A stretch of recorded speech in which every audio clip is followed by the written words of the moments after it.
Merci Madame la Présidente et merci Monsieur le Ministre, effectivement, pour votre disponibilité. Nos forces sont engagées depuis longtemps au Sahel et vous avez annoncé évidemment qu'elles le seront pour longtemps. À différents endroits au Mali, je suis désolée, je suis à l'Assemblée, ça sonne. À différents endroits au Mali et au nord Burkina Faso, donc les islamistes se battent entre eux, notamment pour le contrôle des camions-citernes. L'État islamique a accusé le groupe de soutien à l'islam et aux musulmans d'établir des checkpoints dans la région pour empêcher les camions-citernes de procurer de l'essence à l'État islamique.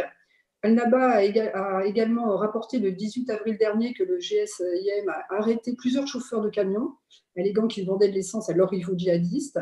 Ces camions viennent de la raffinerie de la Soraz au Niger, qui est à 50 km de Zinder, une entreprise détenue à 60% par la Chine, 50% par le Niger.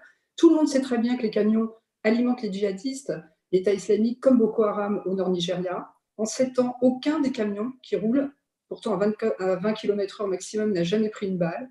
Ils n'ont jamais été attaqués alors qu'ils traversent des lignes ennemies. On sait que la Soraz a besoin d'exporter car le marché intérieur est très réduit, notamment du fait du quasi-arrêt de l'exploitation minière qui consommait beaucoup de diesel. Donc cela signifie que l'entreprise vend au Mali, au nord Nigeria. Les camions vont chercher des produits raffinés diesel et essence à la Soraz.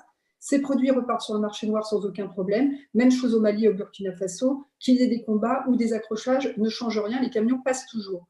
Nous savons pourtant depuis 2013 que le trafic d'essence est la principale source de financement du terrorisme. On ne peut bien sûr pas imaginer que la France ne soit pas au courant.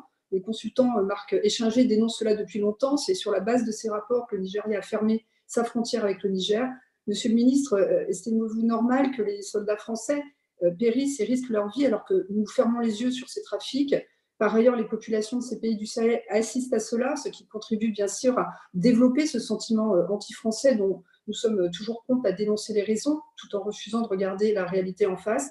C'est une chose de décapiter les réseaux islamiques dont la tête est immédiatement remplacée. C'est autre chose de s'attaquer à la racine du mal, au financement même de ces réseaux. Donc, Monsieur le ministre, pouvez-vous nous assurer que tout sera mis en œuvre pour mettre fin à cette impunité, protéger ainsi à la fois les populations locales et nos soldats? Et surtout, Monsieur le ministre, qu'allons-nous faire vraiment?